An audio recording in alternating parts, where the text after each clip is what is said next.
Today I'm going to show you exactly how to do a motorcycle track day, whether you're a beginner rider, intermediate or advanced, to make sure you have the best day possible. One very important subject is costs, and obviously whether you're doing this at the beginner level, if it's your first track day, or the advanced level, that varies massively. At the very beginner level, you're going to have to buy a bike, whether that's a track bike you can pick up cheaper on eBay or your own road bike. The cost for the day, you're going to have to buy your track day, which can be anywhere between 100 to £300 for the day. You're then going to need fuel for your bike. We've filled a jerry can today. You might use 25–50 quid's worth of fuel. You can ride your own motorcycle here. There's obviously a risk attached to that. If something goes wrong on track, then you might not have a bike to get home, so you have to think about that. So if you don't want to do that, your next option is either to buy a van or get a trailer for your bike and bring it to the track as well. So there's an added cost there. You then need to make sure you've got all the right kit. There's a bit of a setup cost in buying your kit, but once you've got all that stuff, you're good to go for the track day season. And then as things get more and more advanced, sky is the limit with how much you want to spend on your bike. This bike originally to build was £50,000 and it has pretty much everything done to it.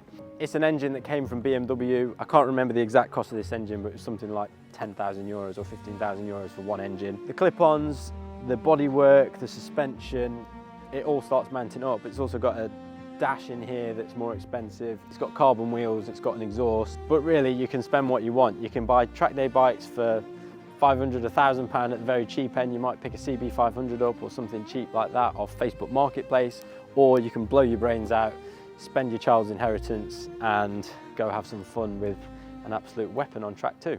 So I want to talk a little bit about the kit that you need to be bringing on your track day. The first thing I want to talk about with your kit is your helmet. I've got my Ruroc helmet with me today. Make sure it's in good condition, it's not been dropped or damaged.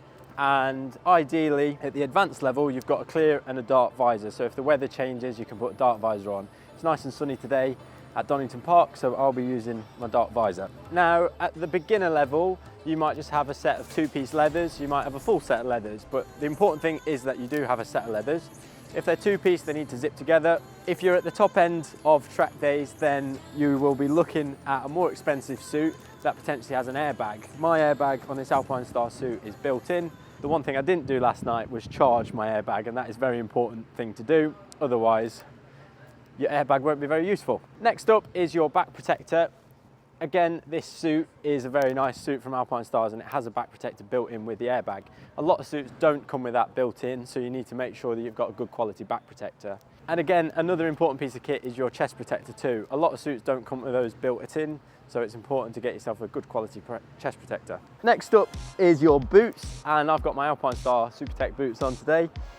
Important again to have good quality boots with toe sliders on if your feet are going to start scraping along the floor. What are you pointing at? And check there's no holes in them. And check there's no holes in your boots. I did actually have holes in my boots after the last track day, so it is important to check that too. Another very important piece of kit is your gloves, and the important thing with your gloves is to make sure that they've got a cuff on them that carries on over your leathers so they cover the gap between your wrists. I've seen a lot of guys try and come on track days with short gloves and that leaves your wrist exposed. There's also a lot of interest on track days about cameras, and the important thing when you put cameras on your bike is to make sure you do it in a safe way.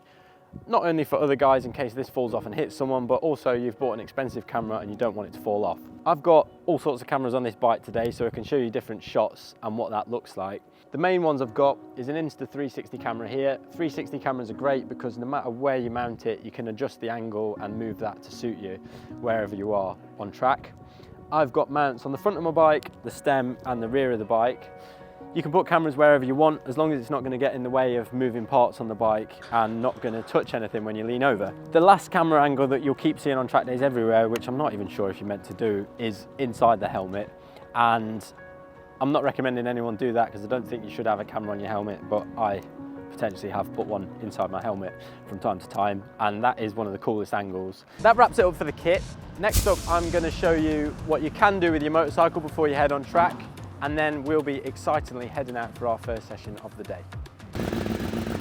Now, luckily for me, motorbike maintenance isn't my strong point, but I have roped in my friend here, Macaulay Webb, who's an ex-World Superbike mechanic and current Moto3 World Championship mechanic too. I've asked Macaulay's advice on what you should be doing with your bike, whether you're a novice, intermediate or expert. Now, At the novice level, if this is your first ever track day, the most important thing you can do is give your bike a good service. Whether you do that yourself, if you know what you're doing, or give it to a professional that definitely knows what they're doing. So things like your brakes, track days make your brakes get really hot. There's a lot of heavy braking, so it's important that your brakes are serviced because they will increase in temperature. That's helpful. Moving through the bike, having your forks serviced, make sure they're not leaking. Make sure that you bring plenty of fuel with you for your first track day because you will go through a lot more fuel than you're expecting. Make sure that your oil's been changed in your engine and all of that is in good condition. If you have a noisy bike, that your bike is going to pass the noise test on that day because that is also very important. That can be the end of your day if your bike is too noisy. Make sure that your chain and sprockets are in good condition, and the most important thing, I think, is to give your bike a good clean before you ride it, because when you're cleaning it, you're checking it, and you're going to find a lot of problems that you might not have realised with your bike. Next, if we move up to the intermediate level, you can then look to be improving your bike. Things to look for first would be things like your suspension, buying some race bodywork, because if you go down the road on road bodywork, it can be really expensive to fix it. Clip-ons can mean that you can adjust your handlebars and make them more comfortable for yourself, your rear sets, your exhaust, and also, very importantly, your tyres. I think tyres can make the biggest difference for most track day guys, just putting a good set of quality tyres on there. The next thing to think about is your sprockets with your chain and gearing, because that can make a huge difference if you've only got road gearing on your bike. At the advanced level, you then bring a World Superbike mechanic with you because you have no idea what you're doing and your mechanical skills go right down. So this bike has got traction control, it's got custom maps that we've built for this bike, it's got K-Tech suspension, it's got a one-off rear suspension unit that were specially made that year for us. It's got an hour exhaust, GB racing protection on the engine covers, Fortis levers, it's got a remote span adjuster so I can adjust my brake lever as I'm riding round. And importantly also, we have got some brand new G-Force mounts who Sylvain Gintoli has kindly given me for this video. These are flexible GoPro mounts or 360 camera mounts that mount anywhere on your bike. And it's also got this handy one here which bolts into the stem, which is the first time I've ever used one of these today, and I'll show you later on what that footage looks like with those things. I've also got a quick release fuel cap like that, which makes it easier changing fuel. We just have lots of fancy buttons on this bike. There's also no key to turn it on. One hotly contested subject is tyres, and especially at the advanced level of track day riding, tyres can make a huge difference. I've got Pirelli Supercorsa SC3s in today. I think they're a good hard-wearing tyre. I'm not sponsored by Pirelli. I'm just used to racing on those for a lot of years. But to be honest, every good brand of tyre has a good track day tyre to use too. So do your own research and do your homework and find something that works for you and your bike the best. Tyres is probably a whole nother video by itself. I'm now going to take you into the garage and show you exactly what we've brought with us for our advanced track day setup, which you'll be surprised is probably not that advanced. And then I'll be heading out on track to ride this bike, which is my favourite bike in the world, and I'm very excited to get it out on track for you. So we're now in the garage and I'm going to talk you through everything I stole out of my dad's garage this morning. I'm saying this in an advanced garage setup, but this is honestly just the bare minimum if you want to do track days properly. In an ideal world, you would have your whole team here with unlimited tools and budget, but we've, in reality, got a lot of bodged parts, which I'm going to show you now. First things first is fuel. So you're going to need to bring fuel with you in a jerry can. We just brought 2 10-litre drums today. Depending on the track, if you're on a track that's got huge long straights, you're going to use a lot more fuel than shorter tracks. So it's really a bit of trial and error how much fuel you're going to need to bring with you. You're then going to need a jug to put that into your bike and a funnel to put that inside as well. That's the fuel sorted. Next up, we move to our bike, and the reality is if you're just doing your first ever track day, you can just roll up with your bike, park it here, and then when the green flag goes, you can go out for your session. This is when you're getting a little bit more serious. We've got a 50 grand bike here, so we're trying to look after it in the best way we can. So we've got our Rock garage mat that we brought with us. It's a good idea. It makes it life easier for your mechanic that's come with me to kneel on when he's working on the bike. We've then got a set of stands. We've got front and rear stands. The idea of those is you can get your bike up off the floor, get your tyre warmers in, which is the next important point. You can do track days with no tyre warmers, but as you get more advanced, you want to keep your tyres at the exact same temperature every time you go out. I have 3 different tyre warmers that are all rears because I went in my dad's garage and for some reason we don't have 3 matching sets of tyre warmers, we've just got 3 random ones. One didn't work and these were the 2 that did work. So we've got a rear on there and another rear on the front there. And I've brought a spare set of scrubs with me. Now, these are just bought off a superbike team They've already been used by a rider and then now they've been passed on to me. In an ideal world with unlimited budget, you would come with new sets of tyres and put them on as and when you want during the day. When you do have new sets of tyres, you do get a better feeling from your bike, but honestly, scrub tyres will do most people on track and save yourself a fortune. Then another important thing to bring is an extension lead. You can plug into the circuit power, but you'll need an extension lead to plug your 2 tyre warmers into that. One thing to check is garage plugs as well. If you bring in an extension lead, make sure they've got UK plugs, or if not, a 16 amp adapter. Top tip. Top tip.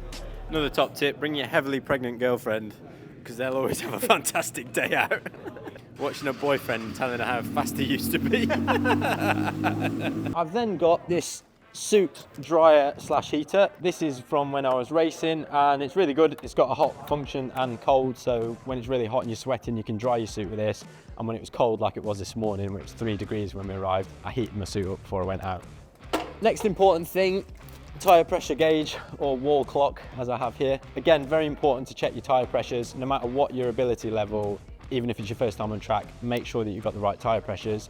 If you don't know what pressure should be in your tyres, there's always a tyre guy at these circuits, so go and see him and get the right tyre pressures for your tyres. We've also brought a foot pump, which if your tyres need air, that's obviously very important. And we also brought a heater this morning, and this wasn't for me, this was actually for the sump of the engine to warm the engine up before we started it, which when you've got an expensive bike like this, we want to take every precaution to make sure we don't do anything to damage it. I'm going to spin around behind you and show you my advanced tool setup, which is mainly cable ties, to be honest. So, cable ties, very important track day edition. Things will fall off your bike and cable ties will put them back on. Speaking of falling off, now would probably be as good a time as any to let you know that my camera actually fell off my bike. It wasn't the G-force mount that superbly stuck it on there. It was actually me not closing the cage properly on my Insta360. I'm actually pleased to announce that the marshal found it for me. A little bit broken and damaged, but in one piece nonetheless. Note to everyone, make sure that you close the cages on your cameras. Duct tape is also another important addition, but we didn't have any in the garage this morning. We have then got a set of sprays. I've brought some chain lube, some disc brake cleaner, and I've also got some polish for the bike as well. That will get you through your track day. You can clean stuff with your polish if you need to. Anything that you don't want to get polish on, you can use a disc brake cleaner for, and I've also got chain lube there too. Rubber mallet, very important in case you're upset with your mechanic. I've also got snips, always very handy to have. And then the other thing basically we've got here is my wheel changing tools. This is the bare minimum amount of tools that you can bring. Track days are very good and everyone is very helpful. If you do need tools, there's always going to be someone with tools, but that's not the attitude. You should bring your own stuff. But we knew we could survive with this toolkit today. If we needed more tools than this, I'll be going home because I've done something seriously wrong, so I don't want to bring any more tools than this. But that's pretty much your garage setup. So I'm now going to head out on track and show you, at last, this bike around Donington Park.